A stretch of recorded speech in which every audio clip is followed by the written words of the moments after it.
All right. All right. So, you know, Dave already said this once. We're going to say this probably about 1,200 times a day. But 85% of all fall downs are due to what? Too much corner entry speed. You know, and the pros say slow in, fast out. All right. And their slow is pretty fast to us, but you know, they manage a turn by corner entry speed, okay? You know, the application of what you're going to learn here to what you do on the street, because I'm assuming most of you guys ride on the street, right? And all the stuff you're going to learn today is going to make you a better rider on the street. Kenny Roberts, he's kind of our model.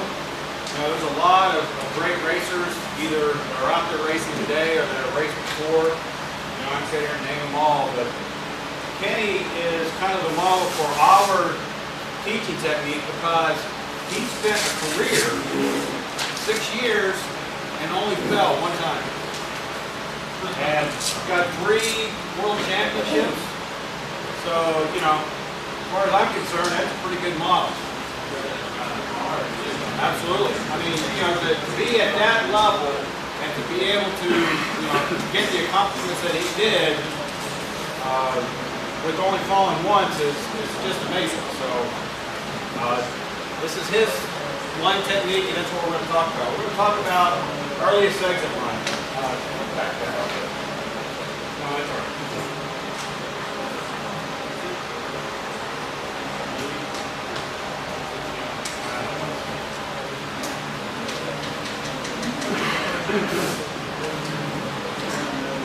Alright, stop.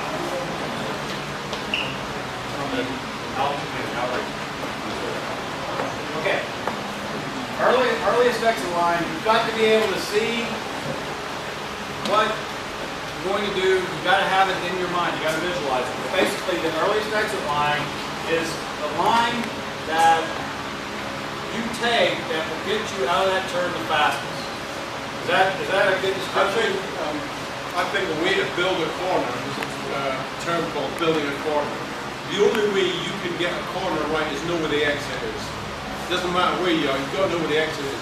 If you don't know where the exit is, you've got to memorize it the more times you go around. And find points on the circuit. So he cited some on the wagon wheel. Get right to this cone here. Politically, you want to be across here in a nice arc to this cone here. There's some black little patches like rhino. Right there. Right there. Hit them. But you've got the way to build a corner, you work backwards from the start, from the end to the finish. Because figures, you don't know where to go if you don't know where it's going to end. And that's why most people crash on the entrance of a corner. Because they haven't worked out where the end is, so they come barreling in.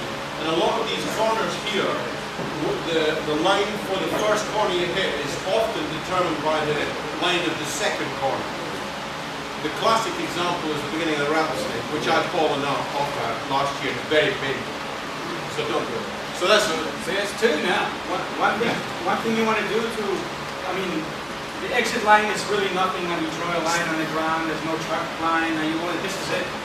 It's really an imaginary line that every one of you has to visualize as you're exiting the turn. And the earliest exit line begins when you're already at the clip point and you're starting to stand the bike up. And you see both sides, you see the track ahead of you. That's the line that's pretty much almost a straight line coming from the time you're starting to stand the bike up to the edge of the track where the next cone is or even past it. So as you're riding the first few laps, you really should be thinking, okay, let me find out where I'm going to start standing the bike at every one of the turns. And that's how you're going to say, oh, okay, so from now on, I'm going to start getting on the gas more, and that's my earliest exit line to the edge of the track. So don't expect as you're going to go on the next session, oh yeah, they told me the earliest exit line starts here. You know what I mean? We can't really tell you it starts here. So it's really, you have to go and find out where it is that you're starting to stand the bike up. And from that point on, that's when you start adding gas. The gas is going to help the bike stand upright even more. So as you're getting from the turn, you're getting up, you're getting the throttle set, the bike extends and it starts pushing, the inertia starts pushing you to the outside. You probably won't feel it at first if you're novice to the track, but as you start building your lap experience, you'll start getting more comfortable with the exit and you'll become automatic. Getting up, getting on the gas, and the inertia is going to start putting you nicely towards the outside. And that's going to be your earliest exit ride.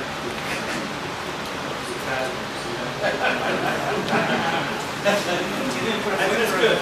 Yeah. A lot of it has to do with where you say the apex. Well, you're gonna pick your apex, your flip point. You know, the apex of every one of these turns is a fixed point. Right. Okay, I mean that's just geometry.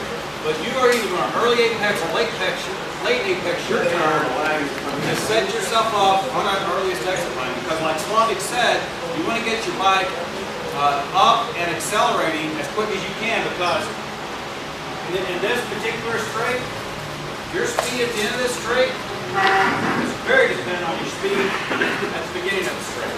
Okay? So the earlier you can get the bike stood up and on gas, the quicker you're going to get down the straight.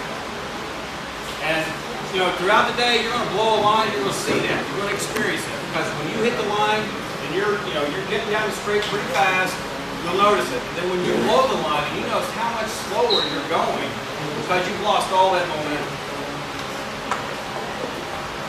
Here's an example. Again, I'm racing. I just changed leather.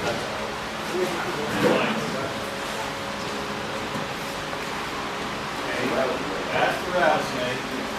Now watch. He's going to drift it out. He takes a late apex so he can drive up. See how he's in the same lane still? He can see he's taking a late apex so that he can drive up and the bike is stood up here. If he drifts out, then he's low. He's on the bike. You know, if you hug that corner all the way around, then this is the way you're pointing, where he takes that, he comes out, and he drives through, so the bike is up a lot faster than if you're taking that thinner line.